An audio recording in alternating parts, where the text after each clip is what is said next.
안녕하세요. 건강보험제도 정책을 알기 쉽게 전하는 건보인사이드 아나운서 조민경입니다.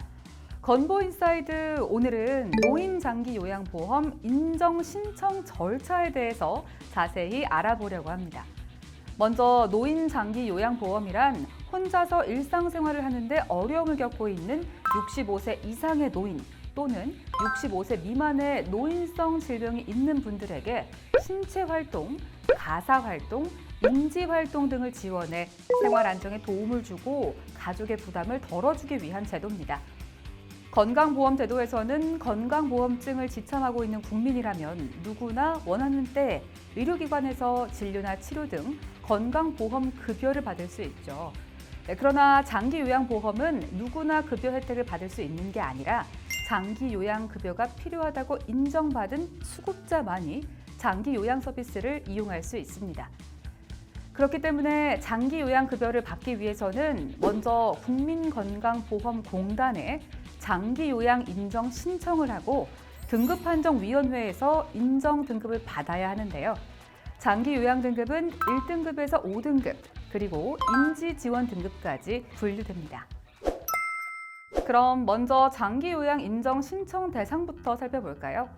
방금 말씀드린 것처럼 혼자서 일상생활을 수행하기 어려운 65세 이상 어르신 또는 치매, 뇌혈관성 질환 같은 노인성 질병을 가진 65세 미만의 분들이 그 대상으로 인터넷 노인장기요양보험 홈페이지, 더 건강보험 앱, 직접 방문, 우편, 팩스 등의 방법으로 장기요양 인정 신청을 할 수 있습니다. 단 인터넷이나 더 건강보험 앱으로 신청하려면 공동인증서로 로그인해야 하며 신청 장소는 노인장기요양보험 운영센터가 있는 국민건강보험공단 전국지사 어디서나 가능합니다. 만약 스스로 신청할 수 없는 상황이라면 가족, 친족이나 사회복지 전담 공무원 같은 이해관계인이 대신 신청도 가능합니다. 다음은 인정 신청을 할 때 필요한 서류 안내해 드릴게요. 65세 이상 노인의 경우 장기요양 인정 신청서를 제출해야 하는데요. 본인이 직접 신청하는 경우에는 본인 신분증을 가족, 친족, 이해관계인 등 대리인이 신청하는 경우라면 대리인 신분증을 함께 제출해야 합니다. 65세 미만의 노인성 질병을 가진 경우라면 장기요양 인정 신청서와 함께 노인성 질병 여부를 확인할 수 있는 의사소견서 또는 진단서를 제출해야 합니다. 진단서로 노인성 질병을 입증한 경우에는 등급판정위원회 전까지 의사소견서를 추가로 제출하실 수 있다는 점도 기억해 주세요. 의사소견서는 인정조사 결과의 의학적 관점을 반영함으로써 등급 판정에 대한 정확성과 객관성, 신뢰성을 확보하는 역할을 하는데요. 의사소견서는 전국 병의원, 보건소 등에서 발급이 가능하고 최근 3개월 이상 진료를 담당한 의사 또는 한의사에게 발급받는 것을 권고합니다. 또한 공단이 치매 진단 확인이 필요하다고 판단해 치매 진단과 관련된 보완 서류를 추가로 요청한 경우라면 보건복지부 지정 치매 전문 교육을 이수한 의사 또는 한의사에게 치매 진단 보완 서류를 발급받으셔야 합니다. 인정 신청이 접수된 이후 장기요양 운영센터 공단 직원이 순차적, 체계적으로 인정조사 계획을 수립해 신청인 측과 미리 연락해 방문할 장소와 일시를 정합니다. 그리고 약속된 시간에 방문해 어르신의 신체와 인지 기능 상태를 종합적으로 조사를 하는데요. 어르신을 돌보고 있는 가족이나 주변 사람들을 통해 평소 생활 모습을 확인하고 어르신이 혼자서 일상생활을 수행하는 모습을 관찰합니다. 인정조사는 어르신이 계신 공간에서 생활하는 모습을 확인하고 관찰하는 방식으로 이루어지기 때문에 병원의 중환자실이나 격리공간에서는 인정조사가 어렵습니다. 혹시 가족이 치료를 위해 중환자실이나 격리 중이시라면 가족의 건강과 안정을 위해 인정조사는 자제해 주시기 바랍니다. 단 유의할 사항이 있는데요. 장기요양 수급자가 거짓이나 그 밖의 방법으로 장기요양 인정을 받은 경우 혹은 고의로 사고를 발생하도록 하거나 본인의 위법 행위의 기인에 장기요양 인정을 받은 경우 이 두 가지 중 어느 하나라도 해당하는 것으로 의심이 된다면 공단 직원이 수급자의 심신 상태 등을 다시 조사해 수급자의 등급을 조정하고 수급자 여부를 판정할 수 있습니다. 등급 판정이란 장기 요양 서비스를 받을 수 있는 대상자를 선정해 장기 요양이 필요한 정도에 따라서 등급을 부여하는 것을 이야기합니다. 장기 요양급여가 필요한 대상자는 6개월 이상 일상생활을 혼자서 수행하기 어렵다고 인정되는 자를 의미합니다.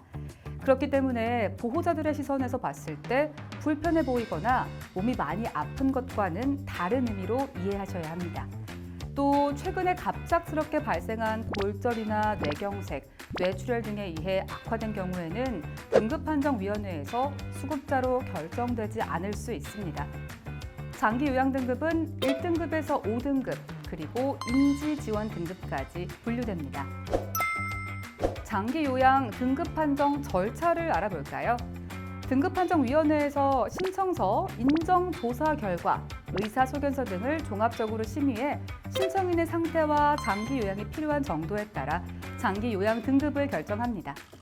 등급판정위원회는 공정하고 전문적인 등급 판정을 위해 공단에 소속되지 않은 의사, 간호사, 사회복지사 등 장기 요양 전문가 15인의 위원으로 구성되어 있고요.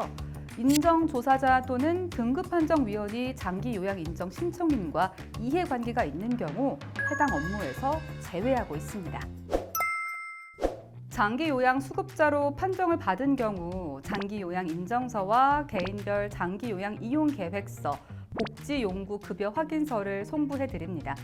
만약 수급자로 판정받지 못한 경우라면 장기 요양 인정 신청 결과 통보서를 송부해 드리고 시군구의 지역 복지 서비스 사업과 연계할 수 있도록 자료를 제공합니다. 장기 요양 인정서를 확인할 수 있는 방법은 다음과 같습니다. 만약 등급을 포기하고 싶다면 등급 포기 신청서, 장기 요양 인정서, 신분증 사본을 관할 운영센터에 제출해 등급 포기 신청을 할 수 있습니다. 다만 타 법령에 의한 사회복지 서비스 이용 등의 목적으로 이미 인정된 등급을 포기하고자 하는 경우 사전에 필히 해당 지자체 등 서비스 제공기관에 문의하시기 바랍니다. 만약 공단의 처분에 이의가 있는 경우라면 처분이 있음을 안 날부터 90일 이내에 국민건강보험공단 및 전국지사운영센터에 문서로 심사 청구할 수 있습니다. 또한 심사 청구 결정에 불복한다면 결정 통지를 받은 날부터 90일 이내에 복지부 장관 소속의 장기요양재심사위원회에 재심사를 청구할 수 있고요. 이와 별도로 심사 청구 또는 재심사 청구의 결정에 불복하는 경우 행정소송을 제기할 수 있습니다. 오늘은 노인 장기요양보험의 인정 신청 절차에 대해 알아봤는데요. 건강보험은 앞으로도 더 건강하고 더 행복한 노후를 위해 늘 여러분 곁에서 함께하겠습니다. 건보인사이드 여기서 마치겠습니다. 함께해 주신 여러분 고맙습니다.